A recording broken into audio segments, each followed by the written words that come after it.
잠언 29장 9절과 11절입니다. 제가 읽어드릴게요.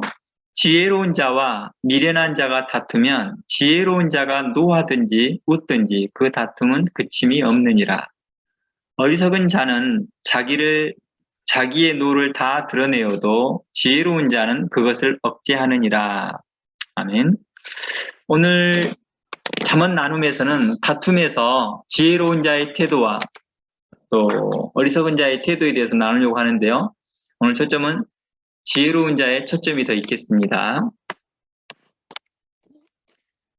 오늘도 우리에게 귀한 날을 주신 하나님께 감사드리며 우리가 함께 말씀을 살펴보려고 합니다. 그리고 이 말씀을 통해서 우리가 좀 더 성숙하고 더 성장할 수 있는 귀한 날, 귀한 시간이 되었으면 좋겠습니다. 잠언 29장 9절 말씀부터 보면 이러한 말씀이 있습니다. 지혜로운 자가 어리석은 자와 다투면 그 지혜로운 자가 노하든지 아니면 웃든지 안식이 없고 평안이 없다라고 말씀하고 있습니다. 다툼의 시작이 누구에게 있든지 있는 것에 대해서는 이 본문은 초점을 두고 있지 않습니다. 누구로부터 다툼이 있었느냐에 대한 초점이 있는 건 아닙니다. 단지 다툼이란 이런 상황에서 지혜로운 자의 태도에 이제 관심을 두고 있습니다. 우리는 어떠한 태도를 가져야 될 것이냐에 대해서 이야기하고 있는 것입니다. 지혜로운 자의 태도라고 말하는 것은 성도의 태도라고 이해하면 될 것입니다. 우리 성도는 어떠한 태도를 가져야 될 것이냐에 대한 우리는 이러한 초점에서 이 본문을 보아야 될 것입니다. 그리고 이 부분에 대해서 우리는 관심을 두는 것이죠. 우리가 어떻게 하면 지혜롭게 행할 것인지에 대한 것입니다. 본문에서 보면 지혜로운 자가 노하든지 웃든지 그 다툼이 그침이 없다고 하는 것은 한마디로 어리석은 자와 더불어 아무리 이성적인 대화를 시도할지라도 그 일은 시간 낭비일 뿐이다 라고 말하는 것입니다. 그 의미가 없다라는 것이죠. 이것이 문제를 해결해 줄 수 있다는 것은 아니라는 것입니다. 단지 시간만 허비할 뿐이라는 것이죠. 그래서 지혜로운 자가 막 그냥 화내어서 더 이상 대화를 못하게 하든지 아니면 어이가 없다는 듯 웃고 넘어가야 하는 것이든지 이러한 방식으로만이 그 대화가 끝난다는 것입니다. 그렇다고 평화가 오는 건 아닙니다. 이 다툼에서 평화가 오는 건 아니라는 것입니다. 그 이유는 지혜로운 자가 그와 다투고 나서 그가 화를 내든지 아니면 웃든지 지혜로운 자의 마음에는 평안이 없기 때문입니다. 그러니까 성도의 마음에는 평안이 없다 이것입니다. 물론 어리석은 자는 그 마음에 다른 이유에 대해서 평안을 가질 수 있겠죠. 오늘 이 싸움에서 내가 이겼다라고 할 수도 있겠지요. 어느 상황에 따라서요. 그가 지혜로운 자가 피하거나 성도가 이 일에 대해서 화를 냈거나 그러면은 야 화낸 사람이 진 거야 라고 하면서 자기가 이겼다라고 생각할 수도 있겠죠. 그러나 성도는 평안이 없다는 것입니다. 그것을 통하여서 어떤 결과를 얻든지 간에 평화가 없다는 것입니다. 또한 이러한 자와 있으면 계속해서 그 다툼은 주기적으로 반복적으로 나타난다는 것입니다. 그래서 사랑으로만이 견딜 수 있다라고 성경은 이야기합니다. 성경은 오래 참는 것이라고 말합니다. 사랑은 오래 참는 것이다. 그래서 제가 이 영어 성경을 한번 찾아봤더니 영어 성경에서는 번역 성경마다 좀 다릅니다. 번역 성경마다 다른데 NIV 같은 경우에는 love is 뭐라고 나오냐면 patient라고 나옵니다. 인내 이렇게 표현하고 있거든요. 그런데 이곳에서는 뉴 킹 제임스 버전에서는요 love suffers long이라고 말합니다. 즉 참고 인내하는 그런 시간들이 고통스러운 것이겠죠. 하지만 그걸 참는 것이 바로 뭘 말합니까? 사랑이라고 말합니다. 즉 참고 인내하며 그 시간이 지나가기를 바라는 것입니다. 어리석은 자는 평안할지도 모릅니다. 자기가 무엇을 잘못했는지 돌아볼 줄 모르고 생각할 줄 모르기 때문에 우리는 그들을 어리석은 자라고 말합니다. 또 이러한 사람을 향하여 미련한 자라고 말하고 또 우리는 이러한 걸 향하여서 성도로서 합당하지 않는 태도를 가진 자라고도 말합니다. 그들이 이기든 지든 간에 지혜로운 자는 이로 인하여서 그러니까 여기서 이기든 지든이란 말에 의미가 없습니다. 화를 내든 아니면 웃고 그냥 지나가든 그 마음에 평안이 없다는 것입니다. 왜냐? 성도에게는 또 다른 어떠한 마음이 있기 때문이죠. 그래서 지혜로운 자는 이기든지 지든지 자기가 옳든지 틀렸든지 상관없이 그 마음에 평안이 없다는 것이죠. 여러분이 누군가와 다투고 나서 안식이 없다면 우리는 조금 지혜로운 사람이다 라고 생각할 수 있을 것입니다. 여러분이 너무 괴롭고 힘들어서 먼저 다가가서 사과하게 되고 형제 자매의 관계를 회복하려고 한다면 여러분 조금 더 지혜로운 사람이 아닐까도 생각해 봅니다. 그러나 아예 다툼을 피하는 것이 또 우리에게 좋은 지혜로운 태도이겠죠. 어리석은 자는 자기의 노를 다 드러낸다는 말씀을 통해 알 수 있는 것은요, 화가 난다고 해서 할 말 못할 말 구분 없이 쏟아내는 사람이라 할 수 있는 것이죠. 그래서 생각을 깊이 하지 않고 절제되지 않는 감정의 언어를 사용하는 사람이라 할 수 있는 것입니다. 그래서 이러한 사람은 다툼 이후에도 뒤에서 헐뜯고 다니거나 또는 억울하다라고 떠들고 다니더라는 것입니다. 그래서 지혜로운 자가 결코 하지 말아야 할 일이 있다면 그것은 어리석고 거만한 자와 논쟁하는 것이다 라고 말합니다. 논쟁이다라는 것은 뭐 다툼을 일으키는 부분이겠죠. 이것이 맞냐 저것이 틀리냐라는 것이겠죠. 잠언서 26장 4절을 한번 가볼까요? 잠언 26장 4절에 가보면 이러한 말씀이 있습니다. 미련한 자의 어리석은 것을 따라 대답하지 말라. 두렵건대 내가 그와 같을까 하노라. 이것에서 미련한 자의 어리석은 것을 따라 대답하지 말라라고 말하는 것은 계속해서 미련한 자의 그 논쟁 가운데서 나오는 말들이겠죠. 그런 말들에 대해서 함께 대답하지 말라는 것입니다. 이것은 잠언 29장 11절의 내용에서 어떤 부분이라 말할 수 있을까요? 그냥 웃으며 지나가는 거라는 것이죠. 그냥 웃고 지나가 버려라 라는 것입니다. 왜냐하면 화내었고 웃고 지나가 둘 다 결국은 끝나기는 끝나지만 웃고 지나가든 아니면 화내서 끝나든 결국에는 그 성도의 마음은 평안은 없습니다. 그리고 단지 그 방식을 통해서만이 대화가 마무리가 되기 때문입니다. 그래서 미련한 자의 것을 어리석은 자의 것을 따라 대답하지 말라라고 하는 것은 그 논쟁에 계속해서 휘말리지 말라는 뜻이죠. 그 논쟁에 휘말리지 말라는 의지가 더 강한 것이지 그냥 대화하지 말아라 이라는 것에 대한 초점보다는 그 논쟁이나 그 다툼에 계속 휘말리지 말라는 것입니다. 그냥 논쟁을 피해버리거나 아니면 크게 화를 내어서 더 이상 논쟁을 하지 못하게끔 하라는 것입니다. 잠언 23장 9절의 말씀 보면 이러한 말씀이 있습니다. 미련한 자의 귀에 말하지 말지니 이는 그가 내 지혜로운 말을 업신 여길 것이라고 말합니다. 이곳에서 미련한 자의 귀에 말하지 말라고 하는 이 말이 뭘까요? 지혜로운 말을 업신 여길 거라고 말하는 말이 뭘까요? 그러니까 미련한 자에게 논리적으로 설명할 수 없다는 것을 말합니다. 지혜로운 자에게 아무리 객관적으로 설명을 하고 어떤 증거를 보인다 할지라도 소용이 없고 또 그들에게 대해서 강하게 질책하고 큰 소리로 야단을 친다 할지라도 그들에게서는 미련하게만 들린다는 것이죠. 그리고 도리어 그 지혜로운 말을 업신여긴다라는 것입니다. 여기서 지혜로운 말을 업신여긴다라는 말은 무슨 뜻이에요? 그 지혜로운 자를 업신여긴다, 멸시한다라는 말도 동시에 일어납니다. 그 성도가 이제 보통 이러한 일들이 겪을 때 이러한 태도를 갖습니다. 이런 경우를 당하더라는 것입니다. 잠언 9장 7절 들어가 봅니다. 잠언 9장 7절 다 함께 가봅니다. 잠언 9장 7절입니다. 7절에서부터 한번 쭉 읽어볼게요. 8절까지네요. 거만한 자를 징계하는 자는 도리어 능욕을 받고 악인을 책망하는 자는 도리어 흠을 잡힌다라고 말합니다. 거만한 자를 징계하는 자는 도리어 뭘 받게 돼요? 이게 도리어 능욕을 당한다는 거예요. 그러니까 지난주에 제가 설명했던 것과 똑같은 결론입니다. 책망을 하는데 그 책망하는 사람한테 지금 현재 뭐라고 사람들이요? 잘못했다고 하는 거예요.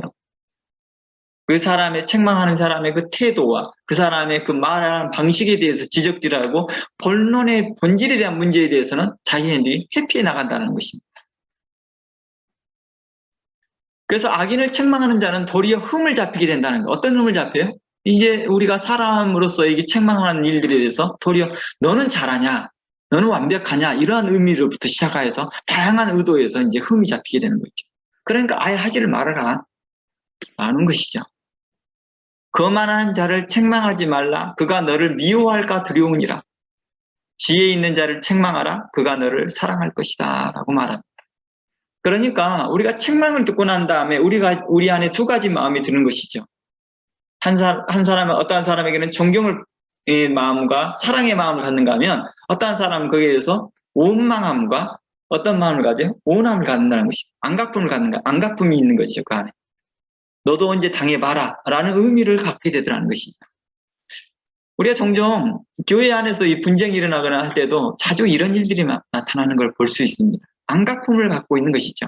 목사님에게나 성도들에게나 이런 것들을 갖고 있더라는 것이죠. 전도서 10장 13절의 말씀에 보면 이러한 말씀이 있습니다. 전도서 10장 13절. 그 입의 말의 시작은 우매요. 그 끝은 방패니라. 그러니까 말의 시작부터가 어떤 상태예요? 우매한 말을 시작하는 거예요. 그러니까 이것에 보면 자신이 하는 말조차도 이해하지 못하는 사람들이죠. 그리고 그 끝은 어때요? 방패예요. 그 목적이 뭐냐? 이 대화의 끝의 목적이 뭐냐? 상대방을 무너뜨리고자 하는 목적밖에 없는 것이죠. 그러니까 그것에 대해서 논리적인 대화, 합리적인 대화가 일어나지 못하는 것을 말하는 거죠. 광패, 깡패와 같은 의미를 개념을 가지면 됩니다. 마태복음 7장 말씀 들어가 봅니다. 마태복음 7장 6절 말씀에 한번 들어가 봅니다. 마태복음 7장 6절입니다. 이곳에서 보면 거룩한 것을 개에게 주지 말라라고 말합니다. 마태복음 7장 6절은 예수님의 산상수훈 중에 한 말씀입니다. 거룩한 것을 개에게 주지 말며 너의 진주를 돼지 앞에 던지지 말라. 저희가 그것을 발로 받고 돌이켜 너희를 찢어 상할까 염려하노라 라고 말합니다. 이곳에서 말한 것은 거룩한 것을 개에게 주지 말라라는 말은 잠언서의 말씀과 같은 말입니다. 그들에게 징계조차도 하지 말라는 것이죠. 징계나 책망조차도 하지 말라. 도리어 능욕을 받게 되고 흠을 잡히게 될 것이다 라고 말하는 것입니다. 그래서 성경의 교훈 중에서 책망이라는 게 있는데 책망과 바르게 함조차도 하지 않는 것이죠. 그래서 거룩한 것을 책망과 바르게 함과 교훈을 개에게 주지 말라라고 하는 이 개는 어리석은 자라고 바르게 되겠죠. 너희의 진주를 돼지 앞에 던지지 말라. 저희가 그것을 발로 받고 돌이켜 너희를 찢어 상할까 염려하노라. 흠을 잡는다 이 말이겠죠. 그래서 마태복음 13장 한번 가봅니다. 46절 한번 가봅니다. 마태복음 13장 46절. 여기에 보면 극히 값진 진주 하나를 만나매 라는 말이 나오거든요. 극히 값진 진주 하나를 만나매 가서 자기의 소유를 다 팔아 그 진주를 샀다라고 말합니다. 여기에서 지혜로운 자와에 대해서 이야기합니다. 자기의 소유를 다 팔았다라고 하는 말은 어떤 의미를 가지고 있습니까? 자신에게 있던 모든 가치를 진주 하나와 비교하였을 때 자신이 가지고 있는 모든 가치가 진주 하나에 비교했을 때 부족함을, 가치가 없음을 발견하는 것이죠. 그래서 그 진주에 대한 가치를 더 귀하게 여겼기 때문에 자신의 소유를 다 팔았다는 것입니다. 우리가 이러한 말이죠. 자기 것을 다 내려놨다는 것입니다. 자기 것을 다 포기했다는 것입니다. 자신의 가치관, 자신의 의지, 자신의 생각, 자신의 판단, 이러한 모든 것을 내려놨다는 것입니다. 팔아버렸다라는 것은 내려놨다, 포기했다, 그리고 그 귀한 가치 하나를 선택합니다. 그 하나가 뭐였습니까? 바로 지혜로운 자의 말이었습니다. 바로 그 지혜로운 자의 말로 인하여서 그는 다 자기 것을 내려놓습니다. 그래서 예수님께서 사도 바울은 이렇게 말합니다. 복음은, 하나님의 말씀은 모든 철학과 또 지식을 다 패한다라고 말합니다. 모든 걸 패한다. 모든 사상과 철학과 이런 것들을 하나님의 말씀 안에서 다 패하게 될 것이다 라고 말합니다. 하나님의 말씀은 우리에게 지혜를 줍니다. 그리고 그 하나님의 말씀을 통하여서 우리는 지혜롭게, 의롭게, 바르게 행할 것들을 알게 되더라는 것입니다.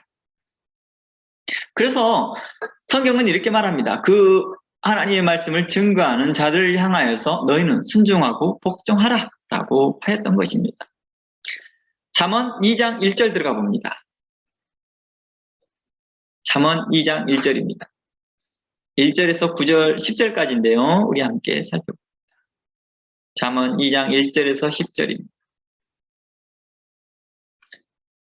내 아들아, 내가 만일 나의 말을 받으며 나의 계명을 내게 간직하며 내 귀를 지혜에 기울이며 내 마음에 명철을 두며 지식을 불러 구하며 명철을 얻으려고 소리를 높이며 은을 구하는 것 같이 그것을 구하며 감추인 보배를 찾는 것 같이 그것을 찾으면 여호와 경외하기를 깨달으며 하나님을 알게 될 것이다 라고 말합니다.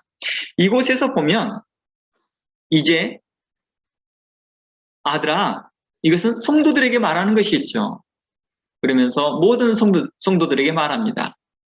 그러면서 나의 계명, 나의 말씀을 들으라 라고 말합니다. 그것에 귀를 기울여라 라고 말합니다. 이 말은 어떤 뜻이에요? 마태복음 13장과 연결시켜서 이해를 해봐야 되겠죠. 이제 너의 모든 가치를 내려놓고 너에게 가지고 있는 모든 가치를 내려놓고 너의 주장과 너의 생각들을 내려놓고 이제 그 진주, 값진 진주 하나에 초점을 두어라. 이것에는 지극히 값진 진주 하나라고 하는 것은 하나님의 말씀이 되겠죠.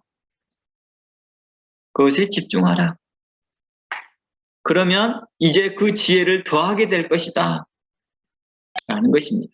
그러면서 4절 은을 구하는 것 같이 그것을 구하며 그러니까 진주를 구하는 것 같이 그것을 구하라. 감추인 보배를 찾는 것 같이 그것을 찾으라.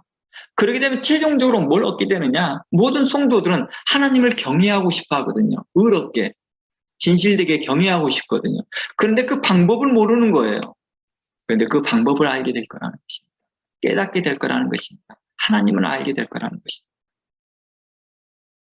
그러니 너희들은 바로 하나님의 말씀을 들을 때 마음을 강팍하게 하지 말고 그 말씀을 들으라 라고 하는 히브리서의 5장 말씀을 우리에게 다시 한번 생각나게 하는 것입니다. 히브리서 4장 5장 말씀이죠.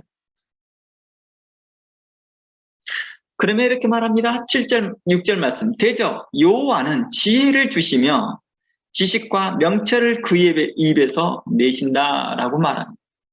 그러니까 우리가 하나님을 신뢰하고 또 하나님의 사람을 신뢰하게 되면요, 그 입에서 나오는 말들을 지혜로운 말이라는 걸 깨달아 알게 되거든요. 그런데 마음의 시기함과 오남과 악함이 있게 되면 어떻게 돼요? 그 말을 그렇게 들리지 않지요. 지혜와 명철로 이해하는 걸로 듣지 않고 뭘 어떻게 들어요? 욕으로 여기거나 아니면 잘난 체하는 걸로 들린다는 것입니다. 너만 잘났느냐? 이렇게 이해하더라는 것입니다. 너만 선지자냐? 우리 모두 다 선지자 아니냐? 라고 하면서 누구를 대항했던? 모세를 대항했던 고라의 후손과 같다는 것입니다. 고라는 누구들입니까? 레위 지파 사람들이었습니다. 그들도 정확하게 말하면 모세와 같은 똑같은 레위 지파 사람이었고 하나님께 선별된 사람이었고 하나님의 일을 하는 사람들이었거든요. 성막에서요. 그런데 모세를 대항하면서 너만 선지자냐?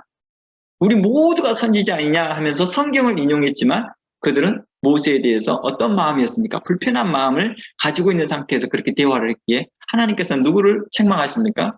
그 고라의 일당들을 하나님께서 심판합니다. 우리는 이러한 부분들에 대해서 우리는 생각해 보는 것입니다. 그래서 7절 말씀에 지혜는 정직한 자를 위하여 완전한 지혜를 예비하였다라고 말합니다.